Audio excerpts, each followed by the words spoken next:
And welcome to College Football Tradition, a history of American college football. We are now in the 1880 season where we will talk about that large leather globe. So we'll get into that and some of the journalism at the time during this college football season. This season ended like many of the others. It started like many of the others with Princeton and Yale going and routing their opponents up until their final game against each other. That game was played on a neutral site, this time in New York City on the Polo Grounds, rather than their former location at St. George's Cricket Club in Hoboken. So they moved over to New York City to Polo Grounds. And Polo Grounds, it's in Upper Manhattan. It's one of like a couple different stadiums up there. They've hosted baseball, American football for almost 100 years, up until 1963.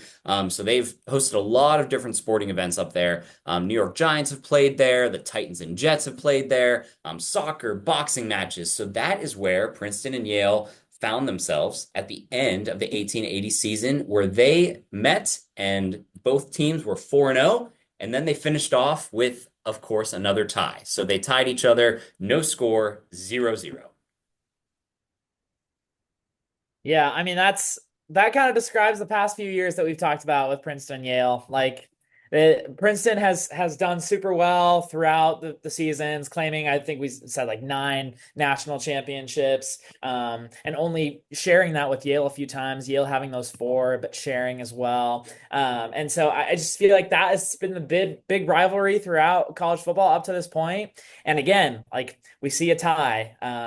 We see like the offense, defense, there's not a lot that goes on. We're still seeing you can get to the end zone, but that doesn't mean you're getting points out of it. Like you got to convert that kick, which is also so interesting to me. So crazy to see those ties continuing to move forward. And it's also kind of wild to see a new playing ground as well for it. I mean, we've always seen the St. George's Cricket Club as that one, mecca to go play college football up to this point. But now we're seeing more fields, stadiums, things like that entering the fray. And I think that kind of feeds into the evolution of college football where we see all these different stadiums that are really desirable to play in. Like you think about the big stadiums like USC or like in Oregon now, or and then even throughout history, you see like Nebraska's, Ohio State's, Michigan's, those Big Ten schools, like all across the country as they develop. It all started with the Polo Grounds and St. George's Cricket Club.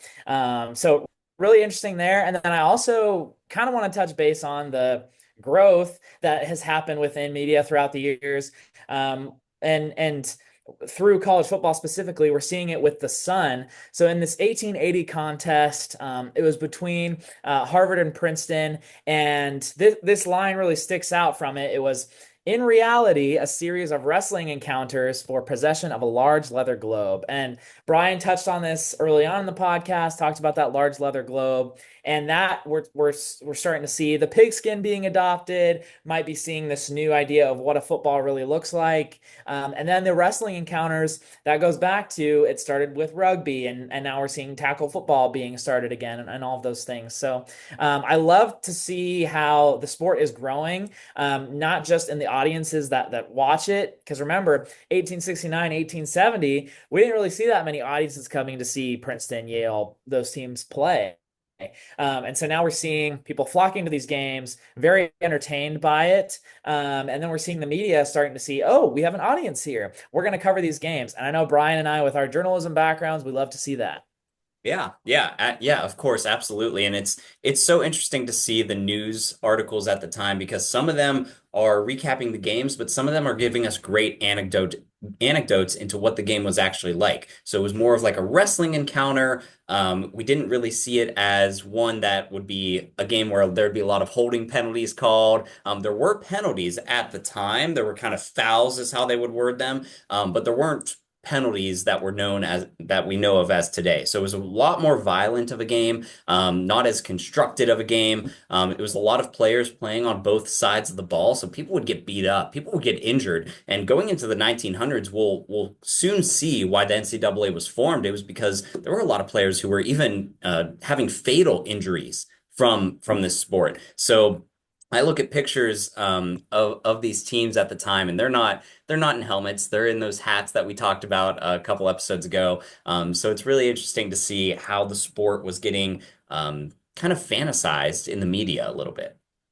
It's also neat too, I think, to think about back then in the 1800s, like there were no video cameras, there was no radio, no podcasts. I mean, who would have thunk? I Nothing know like how that. how. How? No college football tradition? Are you kidding me? How do people live?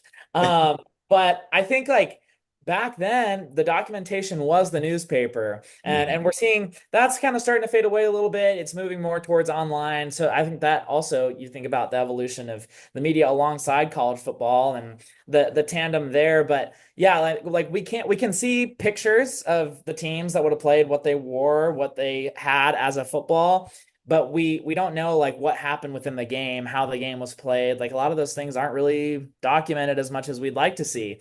So it's just cool to see. I think the newspaper writing down some of these phrases and words to really help describe and entertain us as we're reading and recapping some of these things. Right, yeah, absolutely. And one of the things that happened at the end of this season is that we see Princeton and Yale playing again to a nothing tie, 0-0. And both of them claiming the national championship for that year, both of them being recognized as the NCAA national champions retroactively, of course, after the fact. So Princeton and Yale again claiming the national title. We look at their schedules now because they both finished with 5 games under their belt. They both finished the season 4-0-1. So unlike other years where they maybe had 2 games or 3 games, we're seeing a little bit more schedule influx, if you will. So both teams played Harvard. Yale beat Harvard 1-0. Princeton beat Harvard 2-1. So both beating Harvard by one. The big difference was their common opponent, Penn. So Yale and Princeton both beat Harvard, obviously, by one score. But it was Yale's more dominant win over Penn, 8-0. 8-0. The Yale Bulldogs beat Penn, compared to Princeton's slim 1-0 victory. So when we look at that, we look at, obviously, we've talked about the Yale offense a couple times under Walter Camp. They have continued that dominance, much like what's a good one to compare to today? I would say like Oklahoma when they were under Lincoln Riley and had all those Heisman Yeah. quarterbacks in a row. It was kind of like that. Like the Yale offense was just so dominant. So a slightly tougher strength of schedule, if you will, for Yale, although they were very comparable schedules. But really it's just that dominant win over Penn compared to Princeton's 1-0 win over Penn. But curious on what you think. Yeah, I mean, I think just based on the strength of those wins that Yale had, I think we got to pick Yale, and I think we're at a consensus on that. And I think over the years, Princeton has just won so much. I'm just like, I'm done with the Tigers. Like, let's give it to the Bulldogs for once, you know?